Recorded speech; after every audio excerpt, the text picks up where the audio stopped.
एक राजकुमारी और दूसरी एक जमींदार की पुत्री, दोनों को मित्रता थी। एक दिन राजा के यहां भगवत प्रेमी महात्मा आए। वो संत सेवी राजा थे। महात्मा जन आते रहते थे और महात्माओं का कार्य ही होता है निरंतर अपने प्रभु की सेवा और सुमिरन में मगन रहना। सेवा सुमिरन ये बहुत बड़ी सामर्थ्य है। अगर हम हर समय सेवा और सुमिरन में रहें तो कभी कोई माया प्रपंच हमें परास्त नहीं कर सकता। जहां हम सेवा सुमिरन से अलग हुए वहीं माया का प्रभाव पड़ता है। भगवान का शालिग्राम स्वरूप उनके पास था। खूब भाव से सेवा कर रहे थे और नवीन अवस्था की कोमल हृदय वाली ये दोनों सखियां देख रही थी। इनके मन में आया ऐसे हम भी ठाकुर सेवा करेंगे। देखने से सुनने से हमारे हृदय में प्रभाव पड़ता है। गंदी बातें देखेंगे, गंदी बातें सुनेंगे, उसी का चिंतन होगा, हृदय गंदे आचरणों की प्रेरणा वाला बन जाएगा। अगर हम भागवतिक बातें सुनेंगे, भागवतिक दर्शन करेंगे तो भागवतिक चिंतन होगा, हृदय भागवतिक प्रेरणा वाला बन जाएगा। कई दिन संत भगवान रुके, रोज सेवा कीर्तन कथा, सरल हृदया। उन दोनों सखियों में बात आई कि चल करके संत भगवान से कहते हमको भी ठाकुर जी दीजिए। दोनों ने चरण पकड़कर प्रार्थना की, गुरुदेव हमारे हृदय में भी इच्छा हो रही कि हमें ठाकुर सेवा मिले। अब दोनों बच्चे ही थे। संत भगवान ने विचार किया सेवा पद्धति में बहुत सावधानी की आवश्यकता होती है। अभी ये बच्चे हैं, कहीं सेवा अपराध न बन जाए। सेवा अपराध भी होता है। उपासना में चलने वाले उपासक को सेवा अपराध और उप सेवा अपराध 32 ये 64, इन पर सावधान रहना चाहिए। ये गलती नहीं होनी चाहिए। जैसे आप ठाकुर सेवक हैं, अपने घर में सेवा विराजमान किए हुए हैं। अब जैसे आपको ठाकुर जी के दर्शन के लिए जाना है, जहां तक ठाकुर जी के दर्शन करने के लिए जाना है, हो सके तो पादुका न पहने, नंगे पैर दर्शन करने जाए। यदि आप में ऐसी सामर्थ्य नहीं है किसी कारण से, तो सीढ़ियों में पादुका नहीं पहनना चाहिए। जहां से मंदिर की सीढ़ियां हैं, पादुका उतारकर माथा रखकर सीढ़ी में फिर चढ़ना चाहिए। खड़ाओं या पादुका पहन करके श्री विग्रह के दर्शन करने के लिए जाने में फिर अपराध लगता है। अरे अपने मालिक के दर्शन करने जा रहे हैं, स्वामी के दर्शन करने जा रहे हैं, प्रभु के दर्शन करने जा रहे हैं, तो अपनी कुटिया से और मंदिर तक नंगे पैर जाना चाहिए। ये भावना रखनी चाहिए।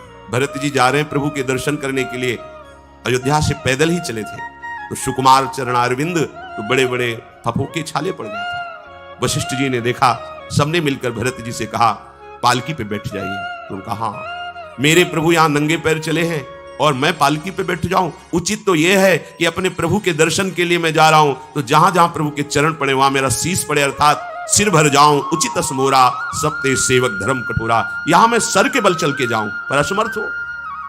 तो आप कह रहे हैं पैर में छाले पड़ गए, आप सवारी में बैठ जाइए, ऐसा नहीं हो सकता। तो अपने प्रभु के दर्शन करने के लिए जब जाए तो हो सके, सामर्थ्य हो तो पादुका न पहने, वही खड़ाऊं चप्पल जूता आदि ना पहने। अगर पहने हैं तो बस सीढ़ी तक ही पहन कर जाए, ऊपर सीढ़ियों की नहीं। इतने सुकुमार मत बनो, ये आग में जलाया जाएगा शरीर, ये गाड़ दिया जाएगा शरीर, इससे ज्यादा प्यार ना करो। अब इतना दृढ़ विश्वास कि ये बच्चे हैं, सेवा भाव कैसे पूर्ण कर पाएंगे? तो उन संत भगवान ने दोनों बच्चियों से कहा कल ठाकुर जी लाएंगे, हम आपको दे देंगे। तो गांव में घूमे तो आसपास गोले गोले से पत्थर मिले, पत्थर लाए 2 और कहा कि ये लो तुम्हारे ठाकुर जी, दोनों को। देखो गुरु वचनों पर और गुरु प्रदत्त सेवा वस्तु पर कितना भाव होना चाहिए। उन्होंने दृढ़ विश्वास किया कि मुझे भगवान गुरुदेव ने दिया, ये भगवान है मेरे। दोनों ने अपने हृदय से लगाया। अब एक जमींदार की पुत्री थी, एक राजकुमारी, स्वर्ण के सिंहासन में, और उनका नाम रखा शिलपिल्ले ठाकुर।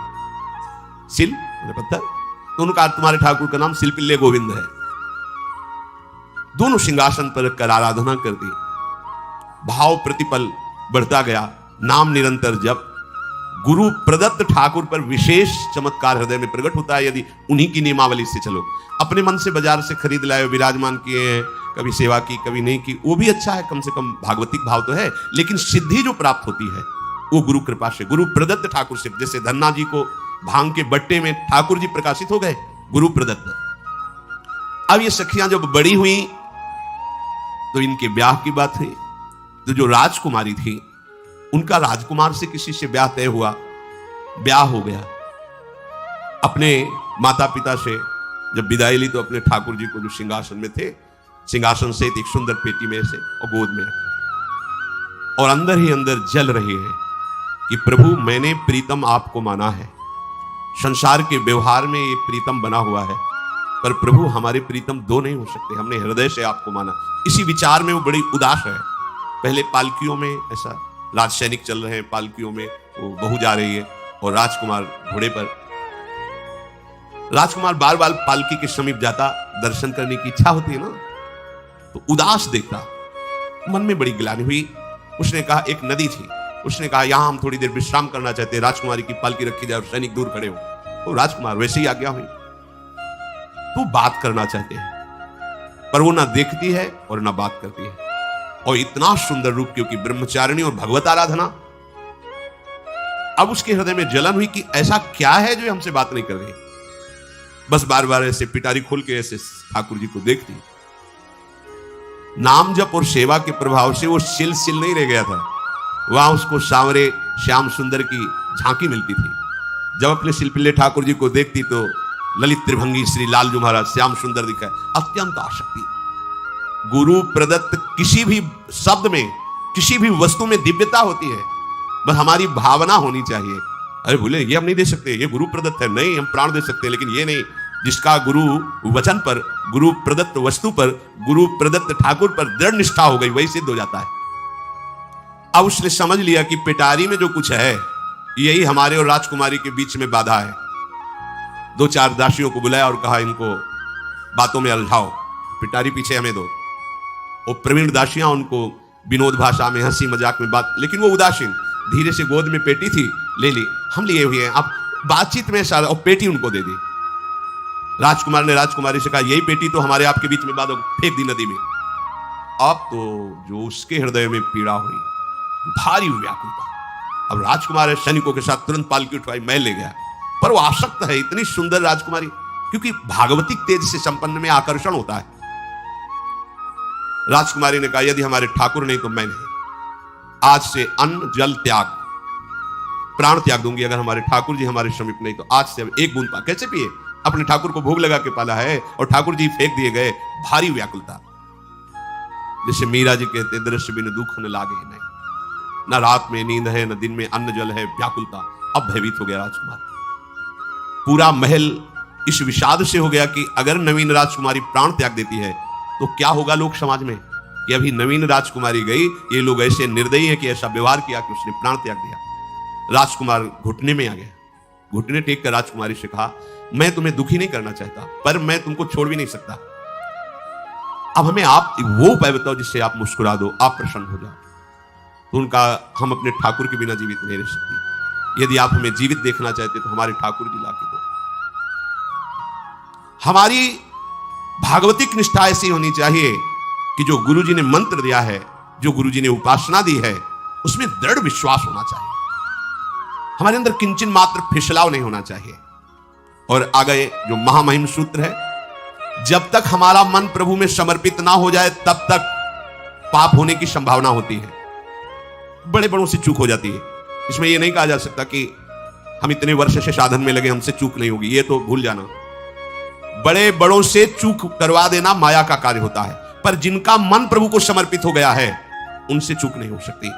इसलिए जो अगला सूत्र वर्णन किया कि जितने भी पापाचरण होते हैं वो सब मेरे से होते हैं, ऐसा उपासक दृढ़ निश्चय करे। ऐसा नहीं कि पापाचरण भगवान से, भगवान करा रहे हैं। ये लोगों का एक प्रश्न होता है कि जब सब कुछ भगवान करा रहे हैं, भगवान की इच्छा के बिना पत्ता भी नहीं हिलता, तो जो हम पापाचरण, गलत आचरण, वो भी तो भगवान ही करा रहे हैं। इस विषय को समझना है। आज के समाज का जो मानसिक स्तर है, जब हम त्याग की बात करते हैं कि गंदे आचरण नहीं करने चाहिए, तो जो समझाया जाता है और जो समझ है आज की आधुनिक, वो ये समझ है, कुछ ऐसे जनों ने ये निर्धारित भी किया है कि बहुत भोग कर लेने पर फिर समाधि की प्राप्ति होती है। अगर ऐसा होता तो लाखों लोग समाधि को प्राप्त होते, लाखों लोग बिना साधना के। क्यों? बचपन से लेकर के पूरे जीवन तक भोग ही भोग रहे, सब समाधि में पहुंच जाते। प्रायः सबके दिमाग में बात बैठी है कि अगर हम भोग ले तो हम मन को समझा सकते हैं, लेकिन आप बात अनुभव की समझ लीजिए कि आप भोगने के लिए जो ही गए तो मन के गुलाम बन करके गया, वो कभी तुम्हें मुक्त होने का अवसर नहीं देगा। जैसे हम भोजन कर लेते हैं तो लगता है कुछ नहीं, लेकिन 6 घंटे व्यतीत होते होते पर्चा बन जाएगा कि ये चीज फिर चाहिए खाने को। ऐसे ही कोई भोग भोगने के बाद कुछ क्षण के लिए उससे विरति हो जाती है, ठीक है, लेकिन फिर कुछ मिनट होने के बाद फिर नई स्फुरना, नया संकल्प, नई क्रिया, नई भोग वासना सब हृदय में देख लो। इसके लिए किसी और से सलाह लेने की जरूरत नहीं।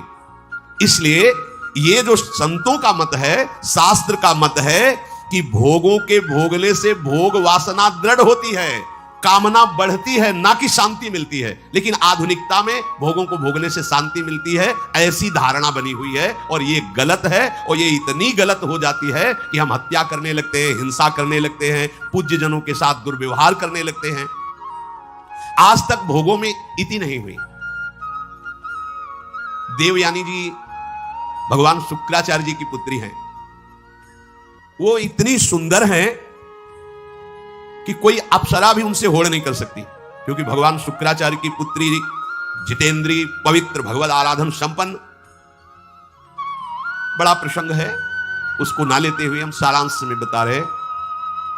वृषपर्वा की पुत्री शर्मिष्ठा, ये असुर राजकुमारी है, दैत्यराज वृषपर्वा, उनकी पुत्री शर्मिष्ठा, और दैत्य गुरु भगवान शुक्राचार्य उनकी पुत्री देवयानी बड़े समाज के साथ जंगल में गई हुई थी।